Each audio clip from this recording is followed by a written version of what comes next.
Hey guys! Tonight, we're slipping quietly into the shadows of ancient Egypt, not through pyramids or treasure chambers, but by candlelight. Imagine this: midnight inside a towering temple in Thebes. The stone walls still radiate the sun's heat. The scent of melted beeswax hangs in the air, and in every alcove, tiny flames flicker like fireflies holding their breath. You sit cross-legged beside a scribe who stares not at his scroll, but at a wax candle balanced carefully on a copper dish, counting heartbeats between drips. Not because he's bored, but because this exact flame might win. Welcome to the world's slowest competition. A festival so niche, so absurdly meticulous, you probably wouldn't survive as a judge unless you were deeply caffeinated and had the patience of a crocodile. So, before you get comfortable, take a moment to like the video and subscribe, but only if you genuinely enjoy what I do here.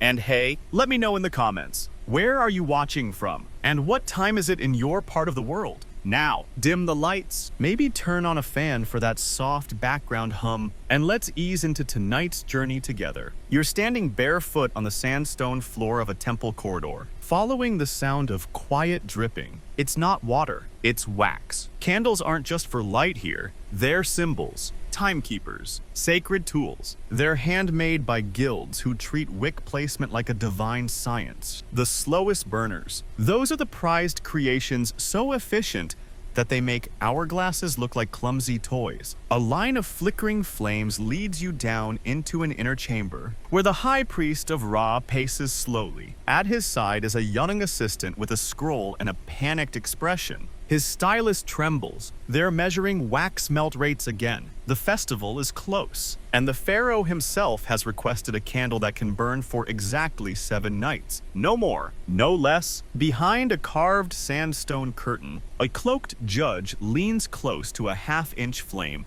whispering something like a prayer. The candle is still unmoving. The room smells of myrrh and something faintly herbal basil. Maybe, but then the flame trembles, then steadies. The judge sighs. Still too fast. You tiptoe past a cracked column where an apprentice scribbles time marks on the wall with soot. He doesn't even look up. He's been here since dusk, watching one candle, one wick, one tiny flame that refuses to behave. In this world, candles aren't just light. They're ritual, they're status. The right candle might be placed in a temple for the solstice ceremony. The wrong one, tossed into the Nile like a cursed amulet. Historians still argue whether these candle competitions were primarily religious ceremonies or subtle merchant rivalries disguised as piety. What we do know, they were fiercely organized and slow, like mind-numbingly slow. Outside the temple, a procession walks barefoot through the sand, each person carrying a protected flame in a glass vessel, like it's a newborn. A mistake.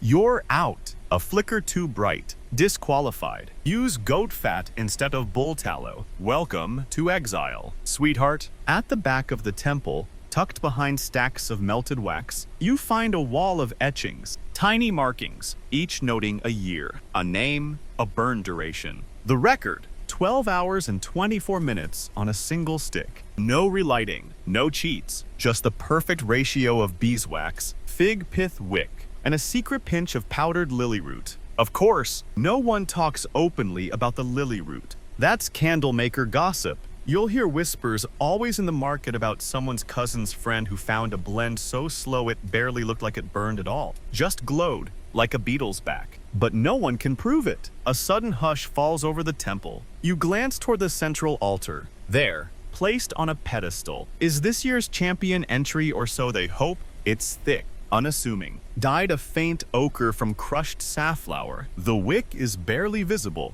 tucked in like a secret. You squint, it's not even lit. Then, slowly, a priest steps forward. He raises a tiny shard of obsidian, catches the afternoon sun just so, and focuses it onto the wick. It glows, then ignites. Silence. You can hear your own breath now, and the ticking sensation behind your eyes. The one that wonders, why does this matter so much? And that's the charm. In a world obsessed with speed, here's a ritual that rewards stillness. The candle doesn't care that you're waiting. It takes its time. And as you sit, lulled by the warm air, the faint scent of wax, and the rhythmic drop, drop, drop, you start to wonder if maybe you've already lost track of hours. Maybe that's the point. You're still in the temple, sitting among flickering rows of candles that stretch like glowing soldiers along the sandstone floor. You're not alone. Dozens of figures hover silently around you, most of them scribes, apprentices, or wax artisans watching their creations like anxious parents at a spelling bee. The only thing anyone whispers about louder than candle chemistry. The gods, see, in Egypt. Fire wasn't just a tool, it was a tongue, a flickering conversation with the divine. You lean closer to one of the side altars, where an old priestess is laying fresh linen around a carved ibis. She glances up, notices you watching, and gives the tiniest nod before lighting a candle short, stout, wrapped in blue thread. A votive for Thoth, the god of wisdom, writing, and time. The flame sputters slightly, then steadies, as if it time too is now listening. In this world, flame is presence. To burn steadily is to show respect, but to burn slowly, now that's devotion. The slower the candle, the longer your prayer stays in the realm of the gods. And the longer your prayer lingers, the more likely someone up there might actually listen. That's why these candles aren't mass-produced. Every stick is handmade. The ingredients chosen with spiritual care.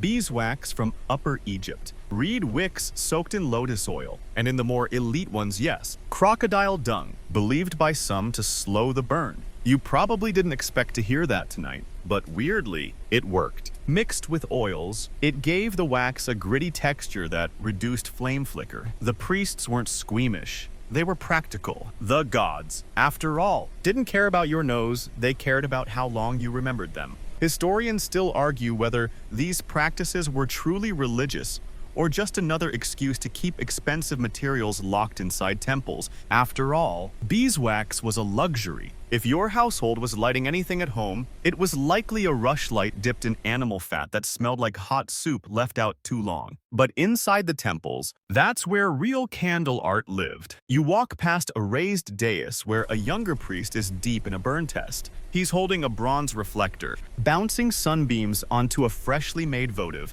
Every few minutes, he marks something onto a scroll, not just time but shape, color, the angle of flame bend. To the untrained eye, it's just a candle. To him, a biography in wax. A boy kneeling nearby whispers about a candle from last year that burned a full 10 hours during the Festival of Lights. It didn't flicker once, he says, wide-eyed. The god stayed the whole night. You nod politely. He's quoting lore, of course, but the earnestness in his voice makes you pause. Because here's the secret. Even if it wasn't true, it felt true. That's what made these candles sacred. They weren't about efficiency. They were about belief layered, warm, slow-burning belief that what you crafted could bridge you to something bigger. And so, competitions were born. Not like the ones in the dusty market alleys with shouting vendors and copper scales. No, these were soft contests, quiet ones, held in cool inner sanctums, watched not with applause, but with breathless stillness. The current record holder was rumored to have used a wick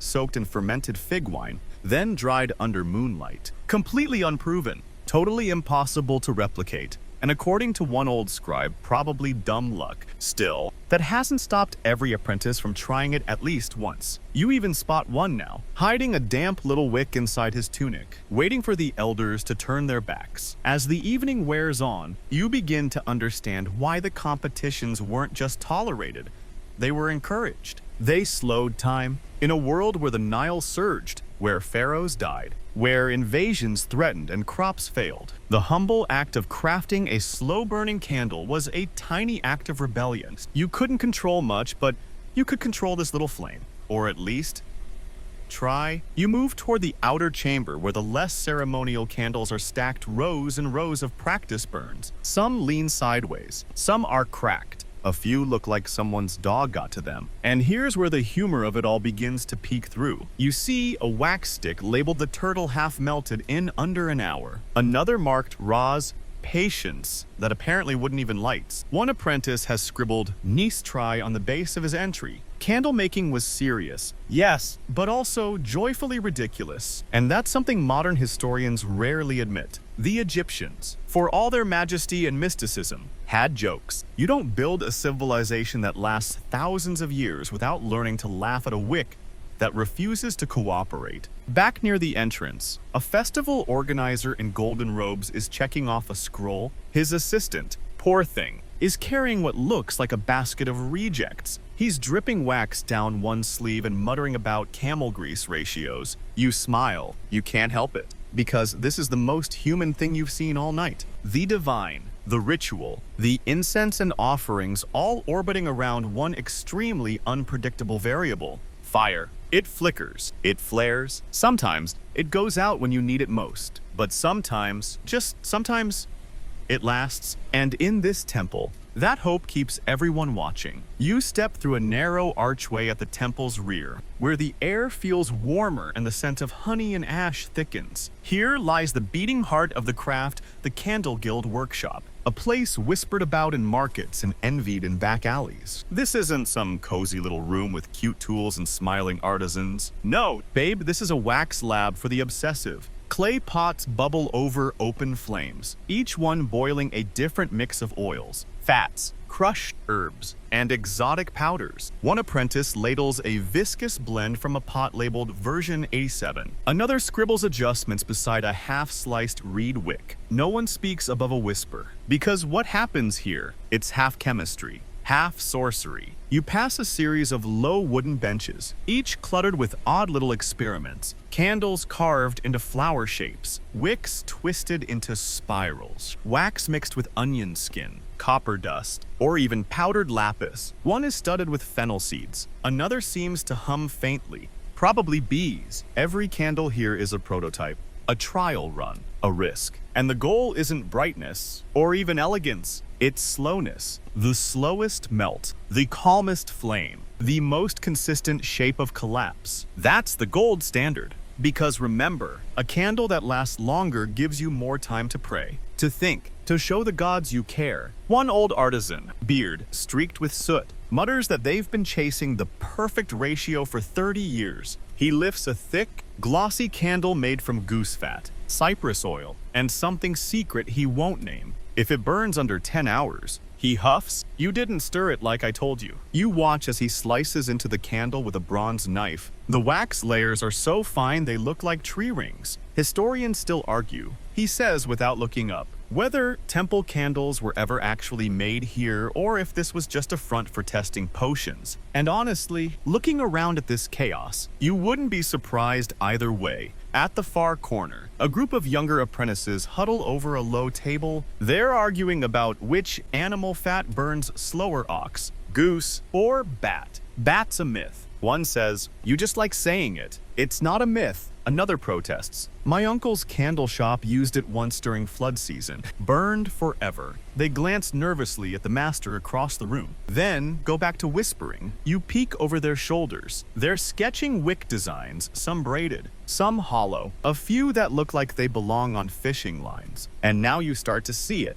The obsession, the ambition, the art of it all. This isn't just a workshop. It's a battlefield of patience. On a central pedestal, under glass, is last year's winner. A pale yellow column, short and stubby, marked only with the guild seal. You lean in. It smells faintly of nut oil. Legend has it, this one burned for 11 hours and 38 minutes with no drip. That's nothing. A girl beside you murmurs, she's maybe 13, arms smudged with soot. Mine's going to break 12. You don't doubt her. She lifts her candle gently from a drying rack. It's wrapped in papyrus strips soaked in milk and lime to prevent surface cracking. She explains, learned that from an old scroll in the back. You ask how she knows it'll burn slow. She shrugs. I don't, but it smells like patience. There's a moment of stillness between you. Then someone yelps from the far end of the room. A candle collapsed too soon. Wax is poured all over someone's sandals. The room erupts in laughter. A rare thing here. The apprentice throws up his hands. Bat fat. I told you it was cursed. The tension eases. For a moment, the craft feels light again, but only for a moment. Because as the sun dips outside and the temple shadows lengthen, a hush settles over the room once more. The elders file in robed, stone-faced, carrying bronze tongs and unlit torches. They walk the aisles, sniffing candles, testing wicks with tiny hook tools. No one breathes. One elder stops at your side. He nods toward the glass-covered candle from last year. People think it was the wax, he says, or the wick.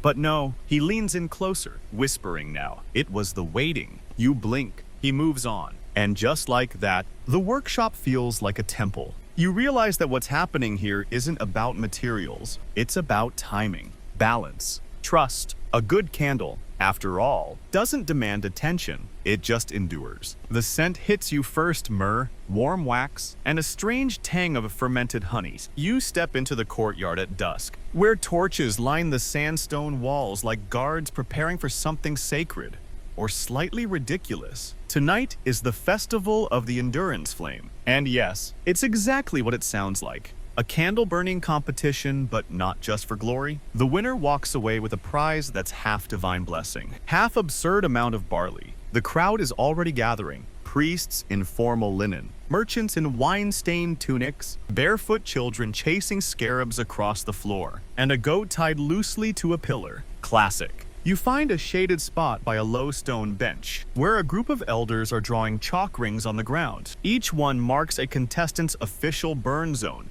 The rules: simple. Your candle must burn continuously, no relighting, no covering, no touching. Fast burns are disqualified. Flickers. You'll get stern glares. Explosions. Surprisingly common, and not technically banned. There's a slight ripple of excitement as a bell chimes from the far end. Out march the participants, each holding their entry like it's made of moonlight. One has a braided tri-wick. Another is dyed blue-black with indigo soot. The crowd murmurs. You overhear someone say, "That one looks suspiciously fast." Candle sabotage is a real concern here. That's why this event is supervised by the Wax Keepers, a committee of retired chandlers who take their job extremely seriously. One of them, a man with no eyebrows and a wax burn scar shaped like a hawk, steps forward with a scroll. He reads the rules in a monotone so slow it's nearly hypnotic. Midway through, a flame sputters on someone's entry. The crowd gasps, but it holds.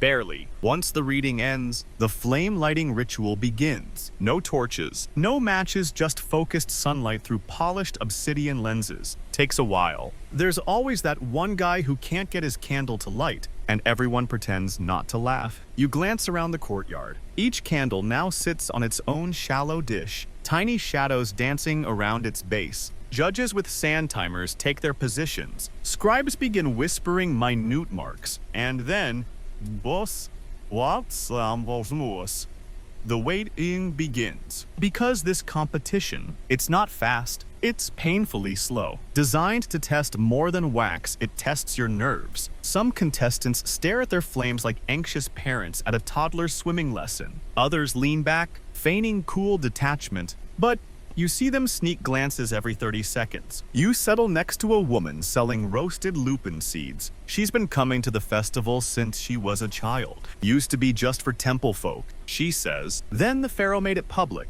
Said we all needed a reminder that good things take time. She pops a seed into her mouth. Also, he lost a bet to his sister. You stifle a laugh. The competition isn't just religious anymore. It's a town-wide obsession. People place bets, argue over wick symmetry, even make tiny dolls of last year's winners. Historians still argue. The woman says, whether the event was invented for spiritual discipline or just as an excuse to eat honey cakes and gossip for 9 hours straight. Probably both. You wander to the edges of the courtyard where past winners are displayed behind glass. Some are melted beyond recognition, but others remain intact trophies in their own right. 1. Preserved in resin, is labeled "The Candle That Outlasted the Storm." And there, it is a callback. You remember the story from earlier, a candle that stayed lit through a freak sandstorm during the year of 2 floods. Unbelievable. Except that 3 different scribes swore on their scrolls. Back in the competition circle,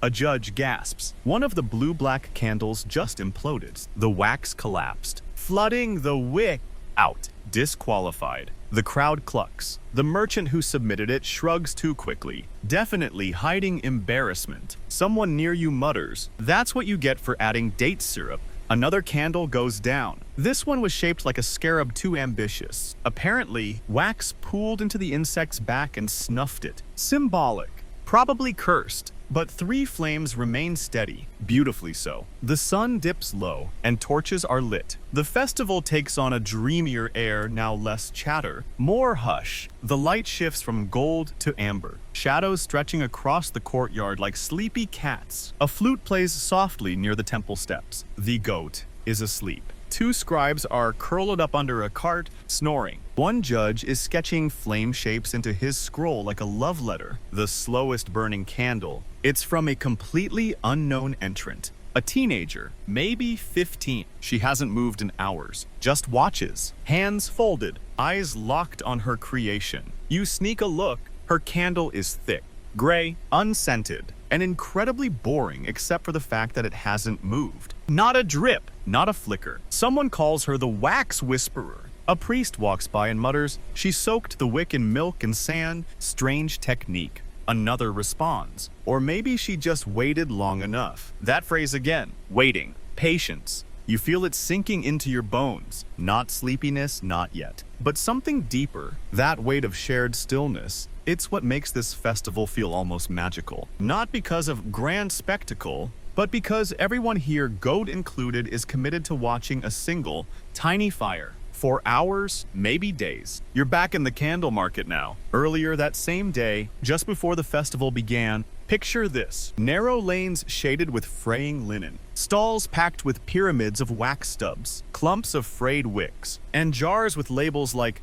ox marrow paste and boiled goose rind. You're in the district locals call Melt Alley. The smell? Unholy. It's part incense, part soup, and part whatever that is dripping from the awnings. A chorus of bees hums around a vat of open honey wax. And somewhere in the distance, a child is crying about stepping on a hot spoon. Welcome to the underbelly of candle culture. This is where rival chandlers whisper about ratios, spread rumors, and accuse each other of foul wax play. You pass one stall where 2 men are arguing over the legality of sheep tallow. She boiled it twice. One sneers. That's cheating. Double boiling is a temple trick. Not if it's with salt water. The other snaps. Everyone knows salt purifies the burn. They glare at each other like this is the end of civilization. You edge away, very slowly. Further down, a woman hawks slow-drip resin candles with hand-painted glyphs. She waves a blackened stick in your face. This one burns so slow, your grandchildren will finish the prayer. A small crowd gathers. Someone yells, "Prove it." She lights the candle. It immediately hisses, splits in 2, and topples into a clay bowl. Bad air. She shrieks,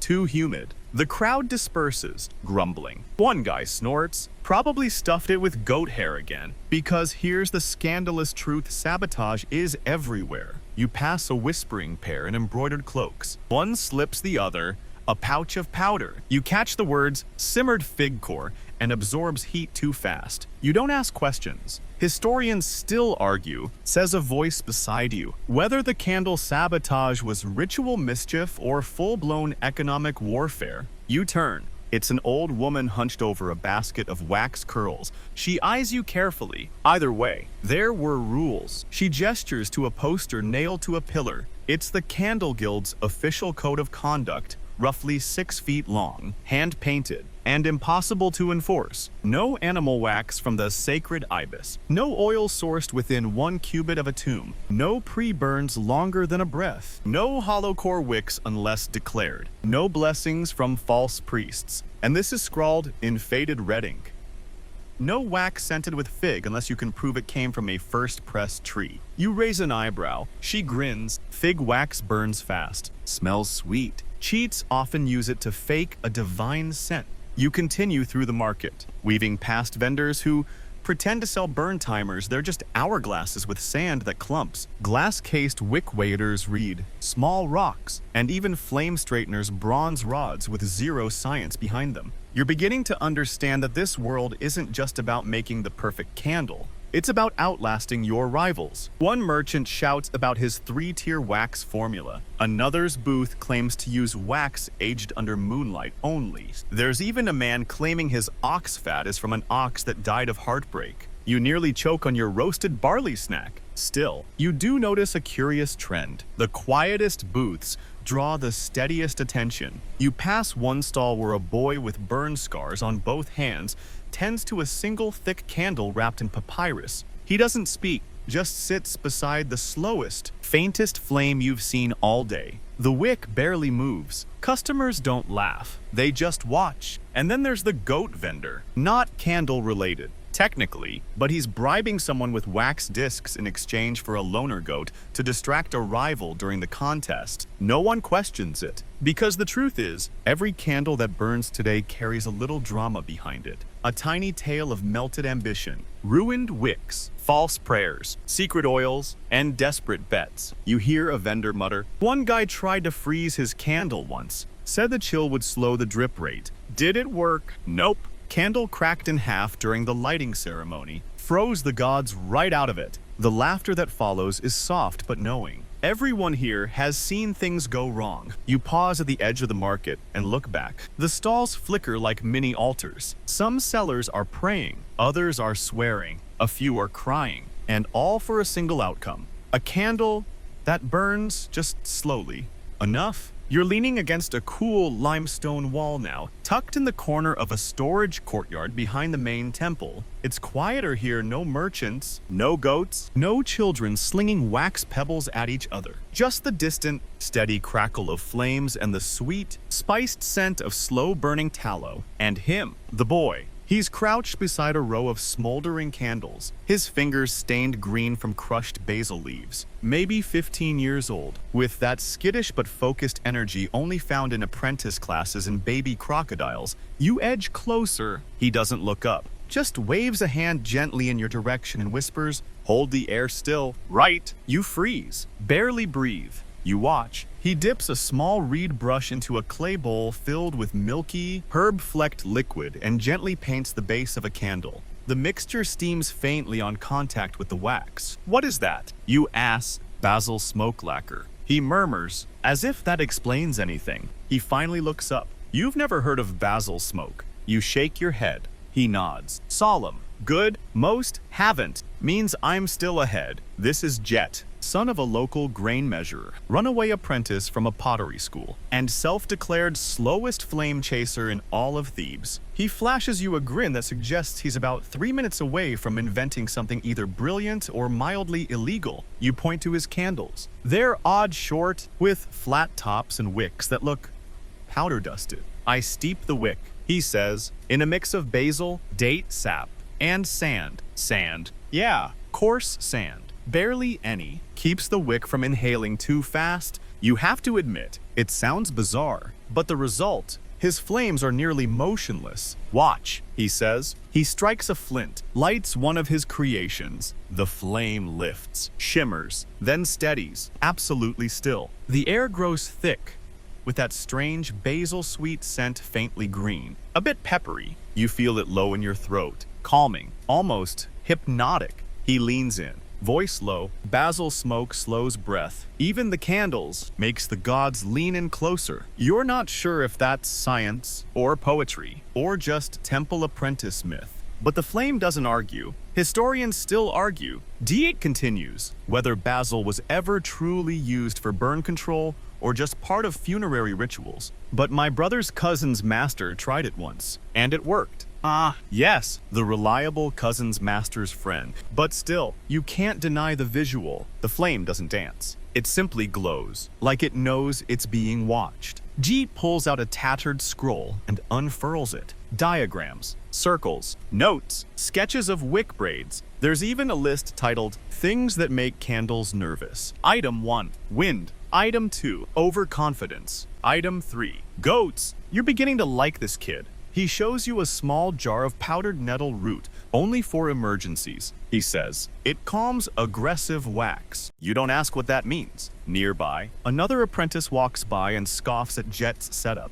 "You'll burn out in under 2 hours. Basil boy." Jet doesn't flinch. He just smiles, maybe, but it'll be a beautiful 2 hours. You glance at the bowl of his lacquer. The surface shimmers faintly. You reach to sniff it, and he slaps your hand. "Don't breathe it in too close. Last time I did, I forgot what day it was." He's not joking. You step back. Carefully, at this point, You're not sure if Jade's concoctions are genius, dangerous, or both, but you're certain of one thing. His candle is mesmerizing. It burns like it knows secrets. As dusk deepens, Jijit packs up his samples into a cracked leather satchel. He wraps each candle like it's a sacred scroll, carefully labeling each with single glyphs. Wait, hold, hush, linger. These aren't just candles to him. They're instructions, mood spells, hopes shaped in wax and wick. You ask him what he hopes to win from the festival. He shrugs, not the barley, not the robe. I just want them to watch it,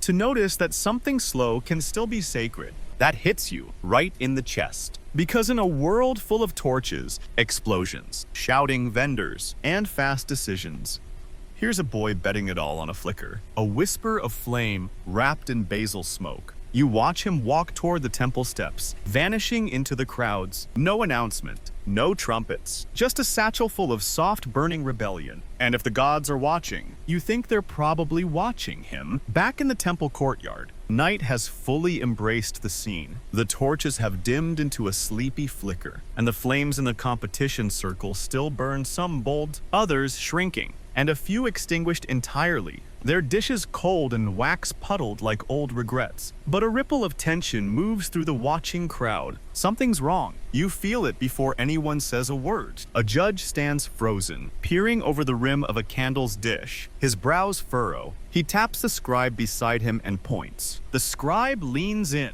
gasps softly, then whispers to another. It spreads like a ripple on still water. A candle that was burning steadily an hour ago has suddenly sped up. Visibly, the wax is pouring faster now, dripping thick lines down the copper plate beneath it, and the flame it's dancing, wildly. That's not normal, not for a slow burn candle. You edge closer, trying to listen. The candle belongs to a merchant named Herak, well-dressed, smug, and already boasting earlier in the evening that his wax blend was chosen by the gods themselves. Well, apparently the gods just changed their minds. The judges confer, whispering behind their scrolls. One of them points to the base of the candle. Another pulls out a thin iron rod and gently taps the wax pool. Then they smell it. The silence tightens. Finally, one judge speaks. This wick was tampered with. Gasps everywhere. Sabotage. And not the obvious kind, not breaking a rival's candle in secret, or poisoning the wax with fast burn oil. No, this is the clever, subtle kind, a wick that was soaked in a compound that burns slowly at first, and then, just when the flame is watched less carefully, accelerates. Candle doping. Historians still argue, one of the elders mutters, whether early wick sabotage began with military code candles or festival fraud. Either way, it's here now. You glance over at Herak. He's doing a poor job hiding his panic. His mouth twitches into a smile that looks more like he's holding back a sneeze. The judges deliberate, loudly. Words like disqualification, dishonor, and melted shame float through the air. Herak argues, of course, claims humidity, accuses jealous vendors, swears on a sacred ibis that he never touched the wick after drying. Then, from the back, a new voice rises. Deed. Of course, it's Jet. He steps forward, holding a tiny cloth bundle. This was left near my station this morning. He unwraps it. Inside is a bit of shredded wick soaked in something slick and metallic smelling. A judge sniffs it, eyes widen. Sap of the copper fig. Heat reactive. That's enough. Herak's candle is removed. Not just disqualified, banned. His name scrawled into the melted wall behind the temple. It's not literal, but it might as well be a public wax-stained walk of shame. You glance at the other contestants. Some look relieved. Others look suddenly nervous, like they're wondering if someone else tampered with their entries. You can feel the air thicken, not with heat, but with paranoia, and suddenly, the whole competition feels different. This isn't just a charming ritual anymore. It's a battleground, a quiet war of flame and patience, where every flicker might be a lie. A pair of judges begin checking all remaining candles. They use little bronze magnifiers, poke wicks gently with needles, sniff the wax. You watch a small flame recoil, like it knows. One more candle is pulled, its base hollowed out slightly, enough to delay burn. Enough to cheat. More whispers. Someone mentions a rumor from years ago. A chandler who baked his candles to seal the surface, then coated them in a slow-melting wax to disguise the difference. It worked for 8 hours. Then someone noticed the smoke changed color. You look back at the competition circle.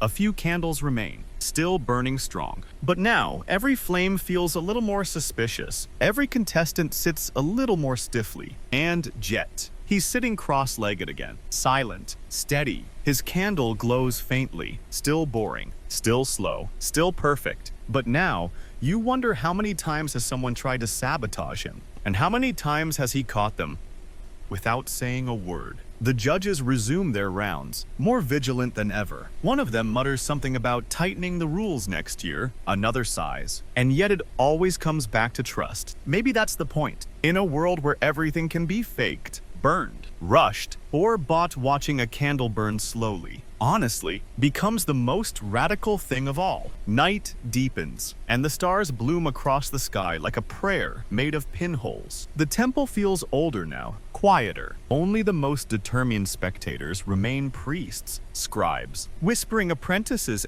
but there's movement at the temple's edge. Out from the shadows emerge 3 figures in gold-trimmed robes, carrying bronze staffs shaped like flares. They're taller than most, with the posture of guards, but the eyes of accountants. You've heard whispers all evening. These are the Pharaoh's night watch inspectors. They don't speak, they glide. And when they arrive, even the judges step back. Their job, to verify the purity of every candle still burning, not just for competition, for integrity. Because if one impure flame sneaks into the final round and ends up on a royal altar, the consequences are more than embarrassment.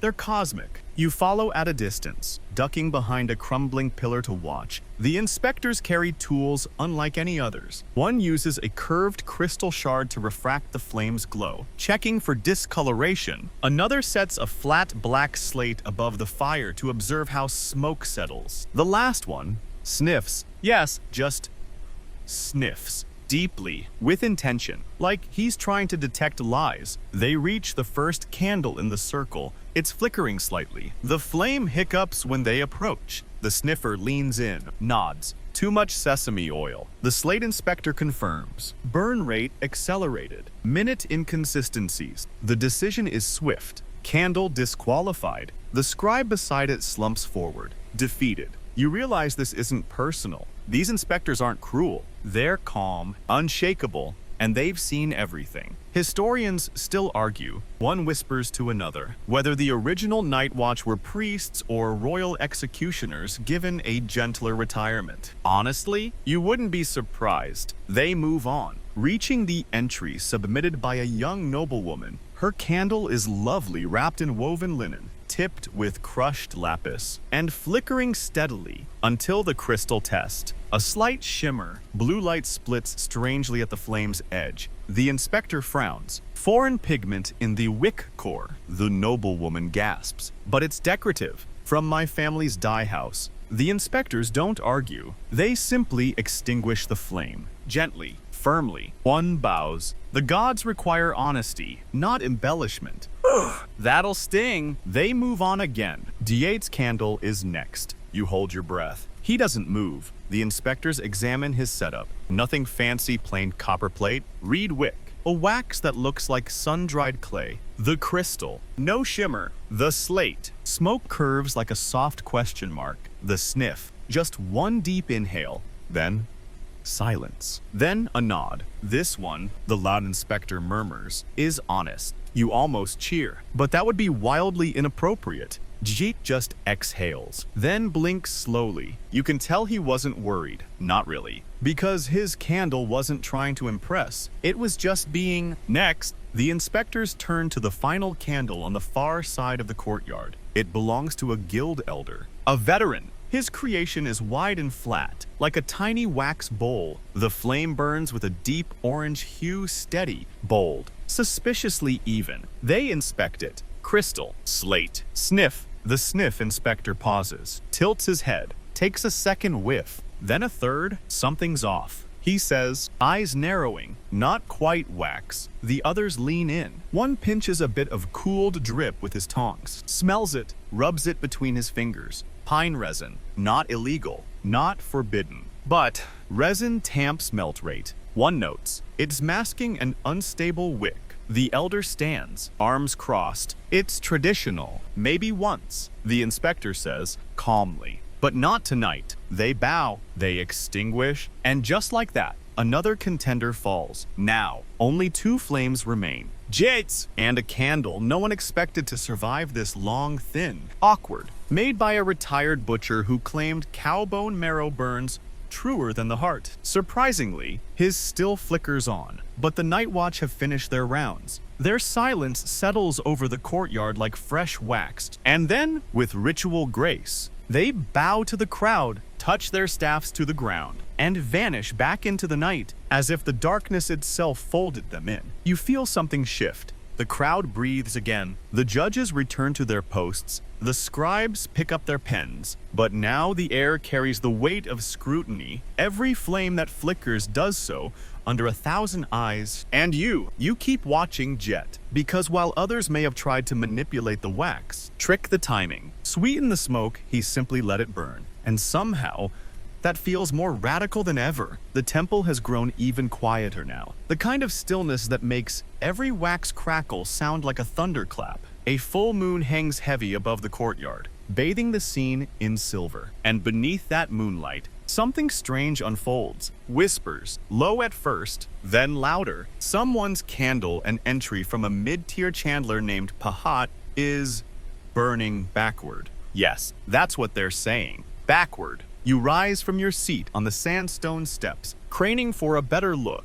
A crowd has formed, half excited, half suspicious. A few priests cross their arms. One of the judges raises an eyebrow so slowly, it might count as a sermon. Pahat's candle looks normal at first glance, short, thick base, single centered wick, dyed faint yellow. The flame seems steady, but there's something uncanny about the wax pattern. Instead of melting downward like gravity intended, the wax seems to be pulling upward, solidifying at the base, as if the candle were resisting time, or, more likely, cheating. A young apprentice points. He pre-burned it. A scandal. Impossible. Pahat protests, raising both hands like a soap seller caught watering down his wares. I made that candle fresh, right here in the guild. But the evidence is clear now. As the wax melts, it reveals a hidden groove etched into the candle's core. Sabotage by design. What you're seeing is the infamous trick whispered about in guild halls for decades. The melt hoax, a process by which candles are burned in reverse, melted from both ends, then reformed with a hollow center. So when lit again, the outer layer appears to burn slowly, while the inside collapses into itself like a sneaky little wormhole.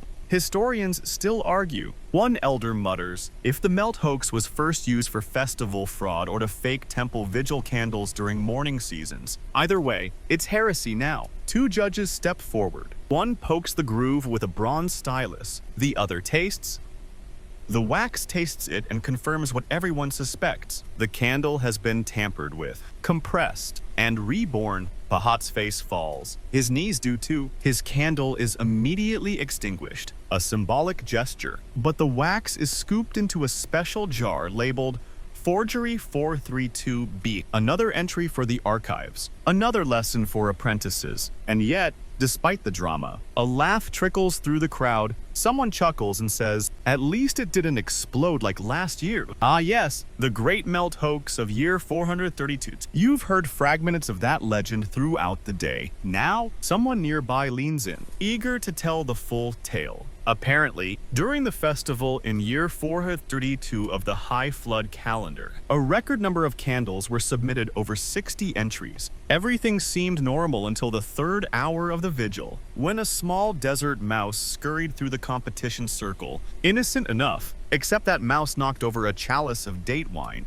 which spilled across the sand and soaked the base of a particular candle, a champion entry from a then-famous guild. The liquid loosened the wax, and as it pooled, the hidden wick insert was revealed. Not 1, not 2, but 3 layers of pre-burned wax stacked within like a nesting doll of lies. The candle imploded dramatically, and worse, It took out 3 honest competitors nearby. Wax sprayed across sacred linens. One priest fainted. The goat screamed. The scandal broke open like an overripe fig. The guild responsible was fined, dissolved, and rumor has it had their workshop walls repainted with melted wax as punishment. You glance around now, wondering how many of today's entries might be hiding similar tricks, or if any already were. Candle fraud isn't just shameful, it's dangerous. These flames aren't symbolic because they burn, they're sacred because they burn truthfully. A dishonest candle threatens more than rules. It threatens memory,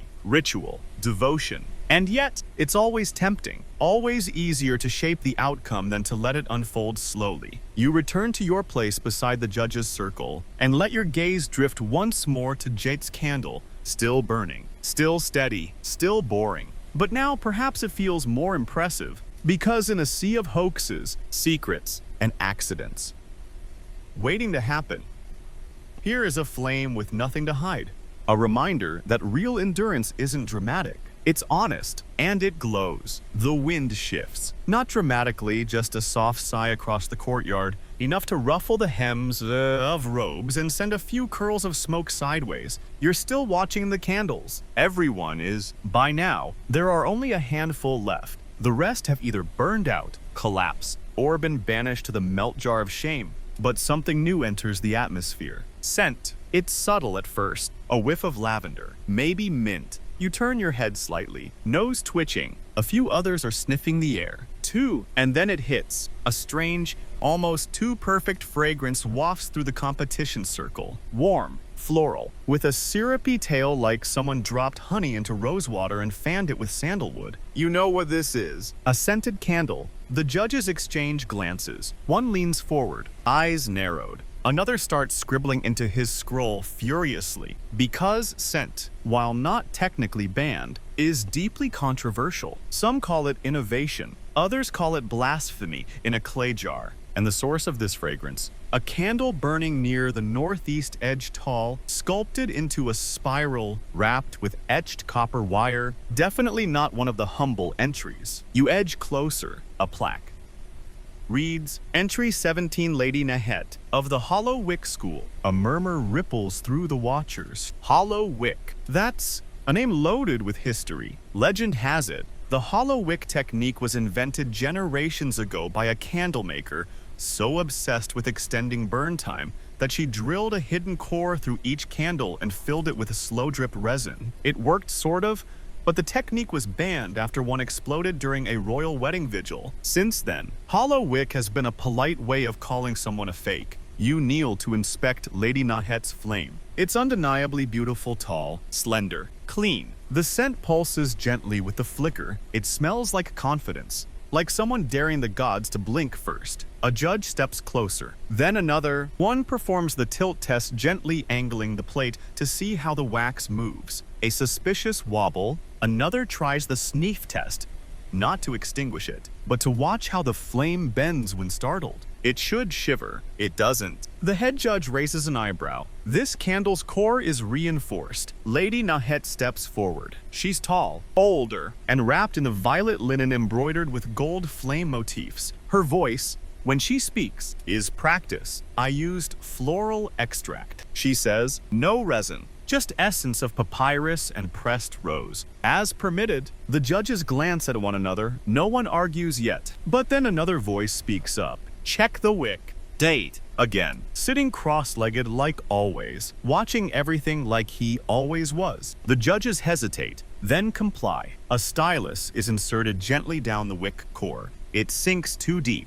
Way too deep. Then clicks. The crowd gasps. Someone drops a cup. A goat bleats somewhere. It's confirmed. A hollow wick insert coated in scented wax, likely timed to release just as the judges made their final passes. This isn't just bold, it's calculated. Lady Nahet doesn't deny it. She simply lifts her chin and says, Art evolves. One judge replies coldly. Faith doesn't. And then they extinguish her candle. The flame flutters, then dies with a perfumed puff. Just like that. The most beautiful candle in the courtyard is gone. Scribes rush to update the scrolls. The remaining flames flicker a little harder, as if nervous now that beauty itself isn't enough. You let your gaze drift again to Jet's candle. Still flickering, still plain, still honest. You wonder if he scented it, even just faintly. But no, you've sat close enough, you'd have noticed. His flame smells like nothing at all.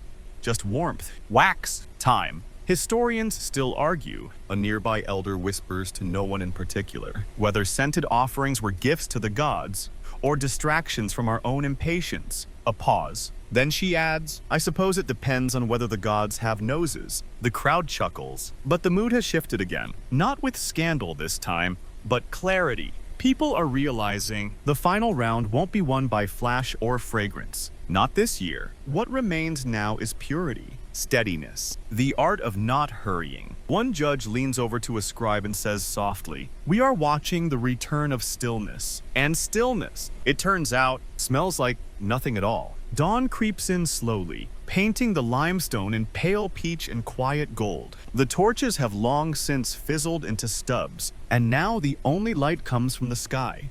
And the few candles still holding on. You sit beside a wall warmed by the rising sun, blinking against the glow, stiff from the night air. Most spectators have drifted off to nap beneath awnings or to seek breakfast, but a soft commotion rustles through the courtyard again, gentler than before. Less scandal, more reverence. Someone new has arrived. At the edge of the competition ring, an older woman approaches, cloaked in deep red linen embroidered with curling flame motifs. Her skin is dark, lined with age, but she walks with confidence like someone who owns every candle in this city. She's barefoot. Of course she is. A few judges rise and bow. Subtly, one whispers, that's her. You nudge a sleepy apprentice beside you. Who? He yawns. The oil widow. Now you're awake. This is Lady Kasira, the woman who, according to legend, gossip, and at least 2 market ballads possesses over 100 unique oil blends, some rare, some illegal, some said to have been passed down from the incense makers of Edfu themselves. She doesn't enter the competition. She never does, but she watches every year. And sometimes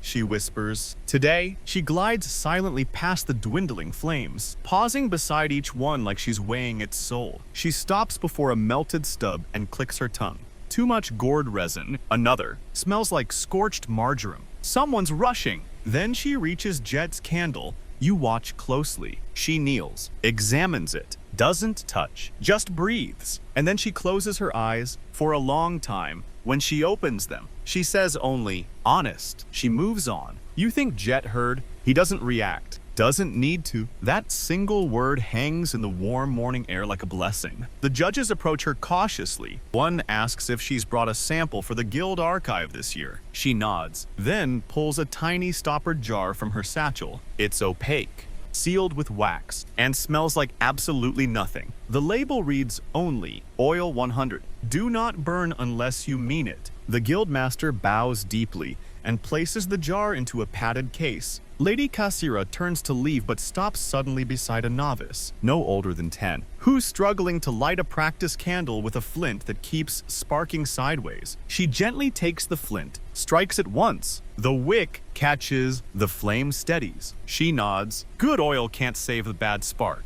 Then she's gone. You exhale slowly. There's something different now. The competition still simmers. Sure, but it feels like the point has shifted. It's not about who burns the longest. It's about who burns right. Historians still argue, a sleepy judge mutters from his seat, whether Lady Kasira actually owns 100 oils, or if that's just what we call her restraint. Maybe both. The final contestants remain. Jate's candle, still glowing like a quiet thought, and the butcher's odd bone-fat creation, which now leans slightly to the left and makes a noise that sounds suspiciously like a gurgle. The scribes continue their marks. The sun rises another finger's width, and somewhere in the distance, a temple bell chimes. A moment later, a messenger arrives with a scroll tied in blue thread. He hands it to the head judge, bows, and leaves. The scroll is unrolled carefully. The ink is fresh. It's from the pharaoh's court. Apparently, the high priest has requested a flame of integrity to accompany the coming solstice rites. no perfumes, no additives, no pre-burn tricks. And the winning candle from this festival, it will be chosen not just by duration, but by truth. You glance at Jet. He's not smiling, not praying, not even watching anymore. He's just sitting, hands folded, letting it burn. The sun is higher now, warming the temple stones until they glow faintly beneath your hands. The courtyard no longer feels like a stage, it feels like a crucible. What began as spectacle has become a test of will, patience, and integrity. And it's not just the elite watching anymore. Word has spread. From dusty alleys to fruit markets to river docks, whispers have traveled like smoke. The candles are still burning. So now, more people are coming. All kinds. You spot a group of field workers in dusty linen crowding just outside the gates. A few slip in quietly, respectful of the silence. One woman clutches a worn figurine of Bastet and mouths a prayer near Djit's flame. A group of noble children arrive, bored but curious. One points at the butcher's candle and says, "That one looks like a lump of fish." Not wrong. Even a few scribes from rival temples show up, scrolls in hand, ready to document what might become part of next season's teachings. Because now, something rare has happened. This contest has become everyone's. The judges glance at each other, nod, then make an announcement quietly, without fanfare. For the first time in festival history, anyone may submit a late entry if it's honest, handmade, and offered with intention. That's all it takes. And suddenly, the courtyard comes alive again. A beggar kneels beside a cracked oil lamp, pours a scrap of tallow into a reed cup, and lights it. A child offers a stubby wax curl shaped like a bird. An old man unpacks a tiny candle made of soap and tears up as he lights it. No one laughs. No one disqualifies, because these aren't competition flames. These are witnesses. Each one is placed around the perimeter of the official ring, creating a new circle. A ring of ordinary, imperfect fire. They burn crooked. They hiss. They collapse early. But they mean it. You walk slowly through the outer circle. There's something deeply human about these flames. Some flicker in fear, others stretch tall, defiant. One old woman mutters that her candle was made with leftover kitchen grease and prayers. She smiles. Might not win, but maybe the gods like soup. You believe her. The judges no longer speak. They only watch. The crowd does the same. And in the center of it all, Djit's candle and the butcher's lump. The butcher, to his credit, has been sitting beside his entry all night. He's not a fraud, just a man who likes things sturdy. His candle still burns, barely. The wax has curled at one edge, forming what looks like a sunken cheek. The flame leans, sputters, but survives. He grins at you. Made it from fat rendered after my wife's birthday feast. Thought it'd bring luck. You nod. It just might have, and yet, you can see it now. The wick is sinking into a soft pool. The base has thinned. One gust, one bird sneeze, one godly twitch. There! The candle tips sideways, wax flooding down the dish. The flame leaps up, then gasps, gone. The butcher closes his eyes, not angry, not embarrassed, just still. He pats the copper plate once and says, "She would have laughed." And then it's quiet again. All eyes turn now, every single one, toward the last remaining candle. Djit's. It burns low, humble, no scent, no shimmer. The same soft glow it had when you first sat down next to it. And yet, it carries the weight of 1,000 glances, 100 whispered hopes, and every other flame that fell before it. You can feel it in your chest. This candle is more than wax and wick now. It's the story of the whole night. You look around. The beggar's cup is still glowing. The soup candle wobbles faintly.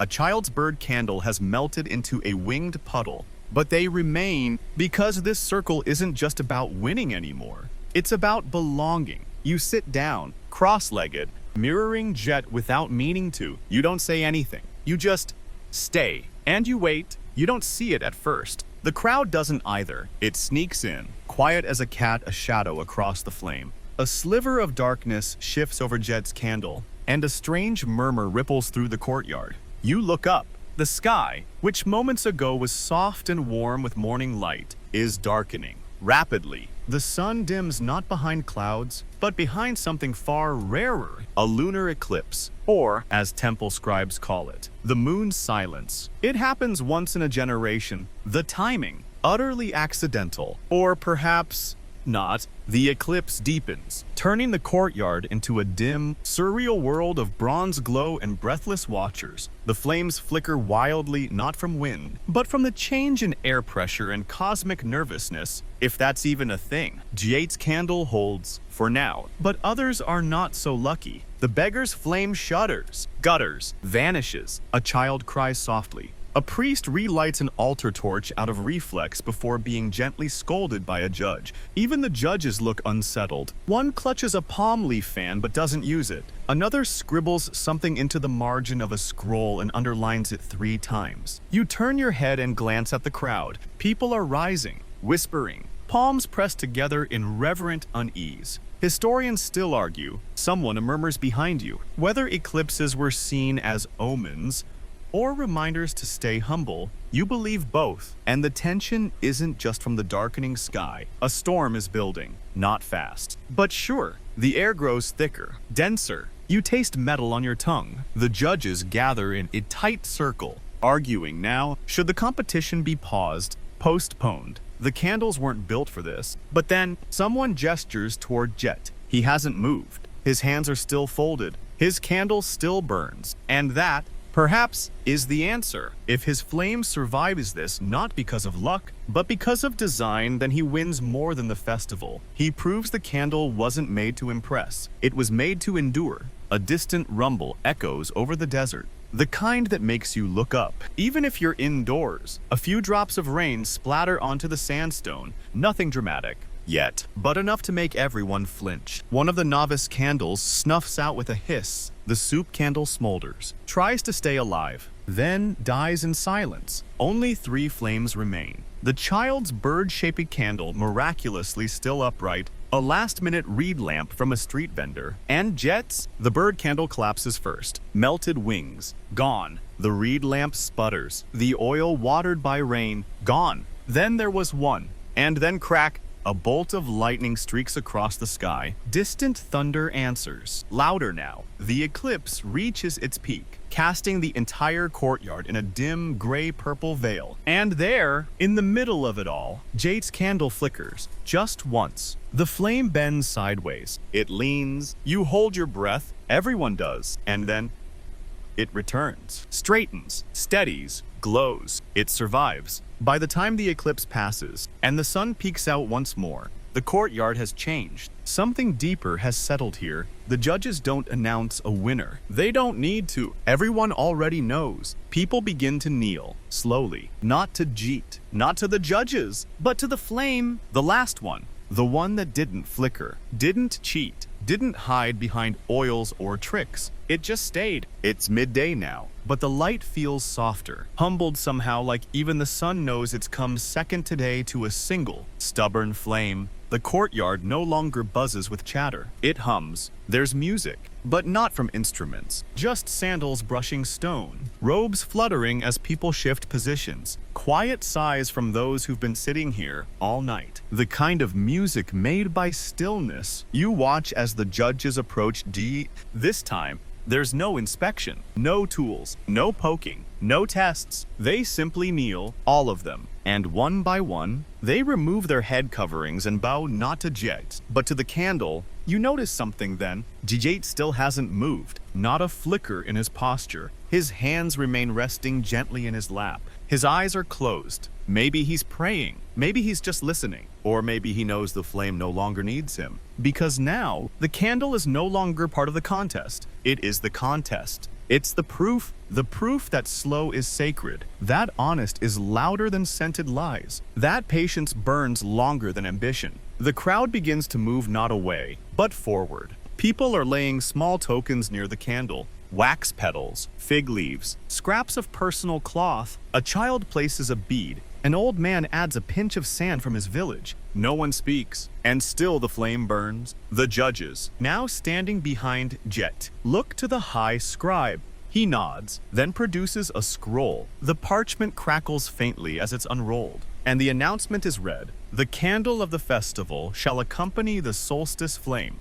Its wax shall be preserved. Its wick shall be recorded. Its burn shall be remembered. But even this doesn't cause a cheer because everyone is already looking at what matters, the flame. And then someone begins to chant. It's not a hymn. It's older. It's barely a melody, a whisper that catches in the throat and folds out into air. Others join. First 2, then 10, then 50. It's the candlemaker's oath, a vow once whispered over every first apprentice candle. You don't know the words, but you feel them. Let it be slow. Let it be true. Let it endure. Whether or not they watch, you turn to Jeet. His lips are moving, quietly, along with the chant. His eyes open now, not wide, just enough. He reaches forward gently and lifts the candle from its dish. The wax has barely dipped. No sagging edges, no unnatural bend. The wind dares not move. He stands, the crowd parts, and slowly, he walks toward the altar. Even the birds pause.